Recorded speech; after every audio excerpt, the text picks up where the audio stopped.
Europe की economy अभी इतनी अमेरिका में इंटरमिंगल हो गई क्योंकि वेस्टर्न डोमिनेंस ने दुनिया को अब भी कंट्रोल कर रखा। सारे इदारे, सारे इंस्टीट्यूशन, ये सारे वेस्ट में। हम्म। अब इनकी इकोनॉमी इतनी इंटरमिंगल हो गई है, पर वो जो जोड़ है ना, उन पे जोर आ गया। आपकी बात बिल्कुल, उन पे यस। क्रैक आ गए। ये जी अब ये जी कब बिल्कुल। तक घिसट पाते हैं? वो गाड़ी में ना टायर पे पंक्चर हो गया, अब कब तक चल पाएगी? इससे पहले टायर फट जाए। अब एग्जैक्टली। हमें टायर फटने का वेट करना है कि टायर कब ओके। फटेगा। बिल्कुल। अच्छा सुनील जी, एक चीज और है, और वो ये है कि अभी कोई परेड में, मिलिट्री परेड में, इंडियन आर्मी ने, जो इंडियन आर्म फोर्सेस है, उन्होंने फ्रांस के साथ पार्टिसिपेट करना है, हिस्सा लेना है। तो ये क्या चीजें हो रही हैं? मतलब एक तो मिलिट्री एक्सरसाइजेज होती है, वो चलती रहती है, यूएस के साथ आप लोगों की चलती है, ऑस्ट्रेलिया के साथ चलती है, इजराइल के साथ चलती रहती है। तो ये क्या, मतलब कौन सी डेवलपमेंट है मजीद? क्योंकि फ्रांस के साथ अगर हम यूरोप यूनियन में देखते हैं तो ऐसा लगता है कि शायद इंडिया का बड़ा एक क्लोज रिलेशन है। बाकी कंट्रीज के साथ भी होगा, लेकिन फ्रांस के साथ ज्यादा क्लोज नजर आते हैं। बिल्कुल सही आपका एनालिसिस है। फ्रांस के साथ एक बहुत स्पेशल रिलेशन है। जी और मैं आपको बताऊं, यूरोप में अगर कोई अभी पावरफुल कंट्री है मिलिट्री वाइज और इकोनॉमी वाइज, जी और वो फ्रांस है। फ्रांस का नेशनल स्ट्रेटजी डॉक्यूमेंट देखिए, इंडिया के साथ हमें स्ट्रेटजिक रिलेशन बनानी है, चाइना जी को हटाना है, and we are going to become a war time economy. और अगर हम यूरोपियन यूनियन को पूरे को बचाएंगे अगेंस्ट चाइनीज एग्रेशन, ये उनका नेशनल स्ट्रेटजी डॉक्यूमेंट कहता है। तो ये 3-4 चीजें को बैकग्राउंड में रखिए। अब फ्रांस हमारा मिलिट्री और आर्म सप्लायर भी है। फ्रांस ने उनका जो 14 जुलाई को एक नेशनल डे होता है, ब्रिस्टल डे या कुछ कहते हैं उसमें, I can not pronounce it correctly, तो उसमें मोदी जी को चीफ गेस्ट बोला है। उसमें क्या होता है, एक आर्मी की, जैसे हमारे यहाँ 26 जनवरी को आर्मी की परेड होती है और कल्चरल फिर चीजें चलती, वैसे ही वहाँ बिल्कुल। होता है। तो Modi ji will be the chief guest for that.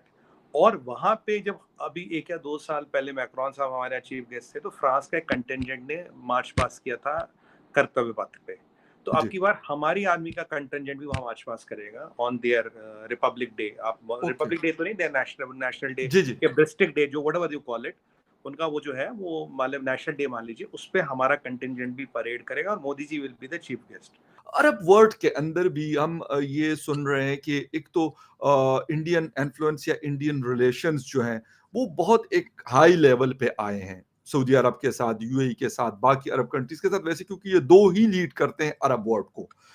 वहां पे भी फ्रांस की एक बड़ी जिसे कहते हैं कि एक एंगेजमेंट है इंडिया के साथ। पाकिस्तान का जो इन्फ्लुएंस था, पाकिस्तान की जो इम्पोर्टेंस थी, वो कम हुई है, और इंडिया की इंपॉर्टेंस उस रीजन में बहुत ज्यादा बढ़ गई है।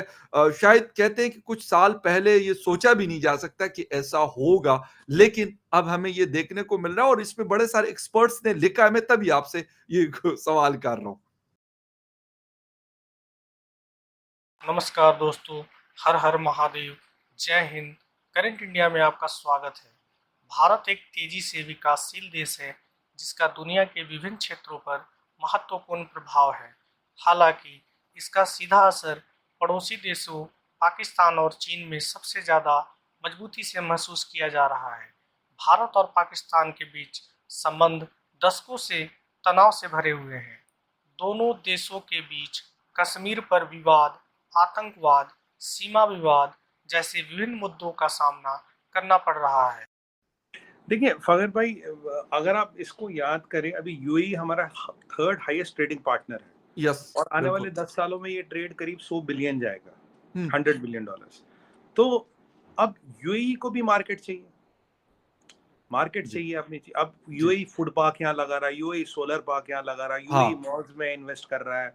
यूएई काफी इन्वेस्टमेंट इंडिया में कर रहा है, क्यों? और उन्हें एक इन्वेस्टमेंट के लिए जगह चाहिए और उन्हें मार्केट भी चाहिए, कल को हमें कुछ चीज है, क्योंकि देखिए वर्ल्ड में क्लाइमेट चेंजेस बहुत फास्ट हो रहे हैं। यस। ठीक है, वर्ल्ड में क्लाइमेट चेंजेस बहुत फास्ट हो रहे हैं, जियो पॉलिटिक्स बहुत ज्यादा बदल रही है। अमेरिका की इकोनॉमी में, with all due respect to America, वो दम नहीं या रहा जो 10 साल पहले था। ना बिल्कुल अमेरिका के बिल्कुल। डोमिनेंस में वो दम सही रहा। कह रहे हैं। ठीक है, यहाँ चाइना की इकोनॉमी भी डामाडोल हो रही है। अब चाइना में एक चीज आपको बताऊं, आपने एक नया कॉन्सेप्ट सुना होगा, मेरे कल परसों सुना है, तो मैं तो खुद परेशान हो गया सुन के। जी नया कॉन्सेप्ट है, we are the last generation. मैंने फिर इस पे रिसर्च की, ये क्या है। कुछ जी लोगों से चाइना में बात भी, मैं कहा ये तुमने नया क्या शगुफा छोड़ा है। जी। तो कह रहा अब यहाँ बहुत से यंगस्टर्स कह रहे हैं यार हमें सीसीपी की गुलामी नहीं करनी, we are the last generation, इसके बाद हमें कोई बच्चा पैदा नहीं करना, क्योंकि वो साला बनते गुलाम होगा चाइनीज कम्युनिस्ट पार्टी का। We are the last generation, मतलब हमारे आगे खत्म। जब मैं आपको कह रहा था 40 साल में चाइना की आबादी 800 मिलियन होगी, this is one of the region, one child policy और one we are the last generation. ये अब वहां के यूथ में ये चीज आ रही है, तो चाइना की इकोनॉमी थोड़ा वो हो रही है, ठीक है। जी जी जी, यूएस में वो दम नहीं रही। Russia is not economic power, Russia is a military power. बिल्कुल मिलिट्री तो पावर। अब लोगों को एक इंडिया में की तरफ बढ़ रहे हैं, from a economic perspective, from a military perspective, from a cultural perspective. और आप देखिए, जब मैंने आपको कहा था आईटी यूट्यूब पे हमने बात की थी, मैंने कहा we have replaced France and Britain.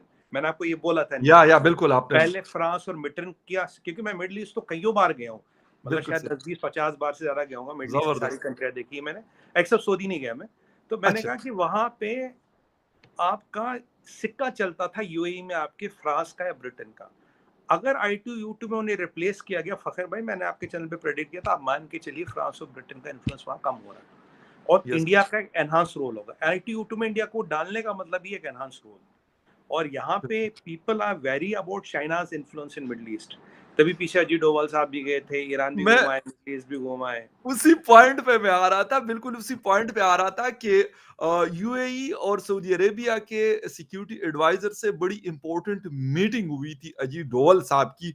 और एक बात ये भी आ रही है कि अमेरिका नहीं चाहता कि चाइनीज इन्फ्लुएंस बढ़े, वो चाहता है कि जो रोल चाइना प्ले करता है वो इंडिया प्ले करे अरब वर्ल्ड में, लेकिन उसमें पाकिस्तान काफी रगड़ा गया है उस सवाल से थोड़ा सा।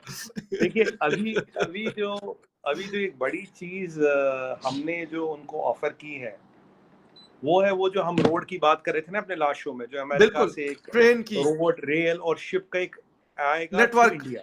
हाँ, नेटवर्क आएगा टू इंडिया। अब आप देखिए, जब ये बात हुई तो अभी कल या आज इटली ने बोल दिया हम we are giving out of BRI।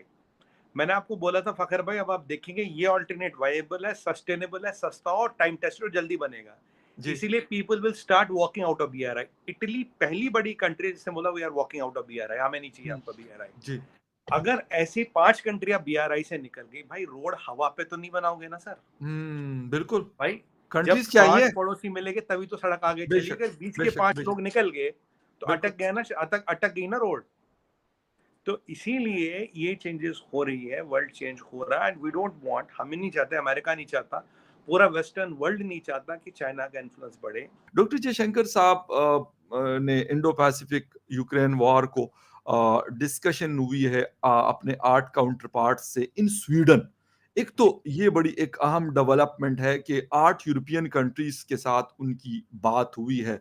क्या इंडिया मतलब ट्राई कर रहा है कि किसी तरीके से इस जंग को ठंडा किया जाए? पहले भी कोशिश की गई थी, ऐसा नहीं है, लेकिन अब क्योंकि 8 अगर कंट्रीज के फॉरेन मिनिस्टर से बात हुई है तो यकीनन एक बहुत बड़ी बात है। इसका मतलब है कि अगर पूरा यूरोप नहीं है तो कम से कम 25-40% यूरोप के बड़े कंट्रीज के साथ बात हुई होगी। देखिए फखर भाई, अगर आप यूरोप को स्टडी करें तो यूरोप में 2-3 डिवीजन आपको दिखेंगे। एक वेस्टर्न यूरोप है, एक ईस्टर्न यूरोप है। EU की बात कर रहा हूँ। बिल्कुल। तो वेस्टर्न यूरोप में काफी प्रोग्रेस है, काफी पैसा है। ईस्टर्न यूरोप में जो कंट्रीज है उनमें इतना पैसा नहीं। फिर एक स्कैंडिनेवियन कंट्रीज आ जाती है, वो अपने में अलग ही दुनिया है। बिल्कुल। तो अब ये यूरोप के 3 हिस्से हैं मेनली, अगर हम आज बात करेंगे 3 हिस्से यूरोप के। अब ये जो ये जैसे हम कहते हैं European Indo ministers forum, European Indo Pacific ministers forum, तो ये जो है इसमें 8 कंट्रियों के फॉरेन मिनिस्टर आए थे जी। अब ये स्वीडन में हुई थी। ये वो वाला हिस्सा यूरोप है, इसमें कुछ कंट्रियां ईस्टर्न यूरोप की हैं, कुछ कंट्रियां स्कैंडिनेविया की हैं। ओके। तो ये एक अलग सा आप मान लीजिए, it's not European union but ये अलग सा एक फॉर्मेशन है। तो जिसमें इन कंट्रियों को भी देखिए, यूरोपियन यूनियन का एजेंडा मेनली फ्रांस और जर्मनी डोमिनेट करते हैं। बिल्कुल, और किसी हद तक इटली डोमिनेट कर लेती है। 3-4 बड़े, अब पहले यूके था, अब वो है नहीं। तो ये 3-4 कंट्रियां इसके एजेंडा को डोमिनेट करती है, ठीक है। पर अब मैं क्रोएशिया की बात करूं, मैं लाटविया की बात करूं, मैं ऑस्ट्रिया की बात करूं, मैं साइप्रस की बात करूं, बिल्कुल इनका उतना से है नहीं। अब मैं ऊपर स्कैंडिनेवियन कंट्री स्वीडन की बात करूं, आपने इनका डेनमार्क है, नॉर्वे है, फिनलैंड है, इनका से नहीं है। बट इसका मतलब नहीं कि इनकी औकात नहीं, इनकी ताकत नहीं है। तो आइडिया है कि एक फोरम बना के इनसे भी बात की जाए। अपना यूरोपियन यूनियन अलग चल रहा है, बट एक फोरम बना के इन लोगों को भी एड्रेस किया जाए। ये जो यूरोप के 2 पार्ट्स है, ईस्टर्न यूरोपियन की कुछ कंट्रीज और स्कैंडिनेवियन कंट्री, इनके साथ भी तो रीच आउट करें, इनसे भी तो बात करें। तो अब यहाँ बात होती है ट्रेड की, यहाँ बहुत ही कल्चर की, और यहाँ बात होती है रशियन यूक्रेन वॉर की। जैसे आज मैं बताऊं, जैसे बेल्जियम है, Belgium is part of European union. अब ब्रसेल्स की फॉरेन मिनिस्टर के साथ आज डॉक्टर जयशंकर साहब पहली बार 1-to-1 मिले। एक होता कि जी हम फोरम में मिल रहे हैं, जी बिल्कुल, एक होता 1-to-1 मिल रहे, फिर हम अपने इंटरेस्ट, ब्रसेल्स का इंडिया में क्या इंटरेस्ट है, बेल्जियम का हमारा उनमें क्या, उनमें हमारा क्या था जी, हमारे आपके ये चाहिए, हमें आपके। देखिए यूरोपियन लेवल पे अलग बात हो रही है यूनियन पे, बट बेल्जियम और इंडिया को क्या चाहिए, बेल्जियम इंडिया और साइप्रस को क्या चाहिए, इंडिया और स्वीडन को क्या चाहिए, इंडिया और लातविया को क्या चाहिए। तो बात तो उस लेवल पे भी होनी चाहिए ना। बेशक, तो क्योंकि जो बड़े एसोसिएशन होते हैं वो बड़े लोग एजेंडा और इंटरेस्ट डोमिनेट करते हैं। आज आप देखिए यूरोपियन यूनियन चाइना के साथ अगर बिजनेस करता है और ट्रेड डेफिसिट है, बट जर्मनी का ट्रेड सरप्लस है, जर्मनी का 40% मटेरियल आता वहां से, Germany makes money in doing business with China, rest everybody loses money. तो पर जर्मनी एक पावरफुल कंट्री, तो एजेंडा डोमिनेट कर लेती है। पर इसका मतलब नहीं कि हम यूरोपियन यूनियन से अगर एंगेज कर रहे हैं कि हम इन बाकियों को छोड़ दें। हम इनसे, और 3 दिन के लिए गए डॉक्टर जयशंकर साहब, तो 3 दिन का विजिट आप मान के चलिए बड़ा विजिट होता फॉरेन मिनिस्टर। बिल्कुल बिल्कुल। एक तो लाइक और शेयर ठोक दीजिए, महाकाल का लाइक और शेयर ठोक लीजिए।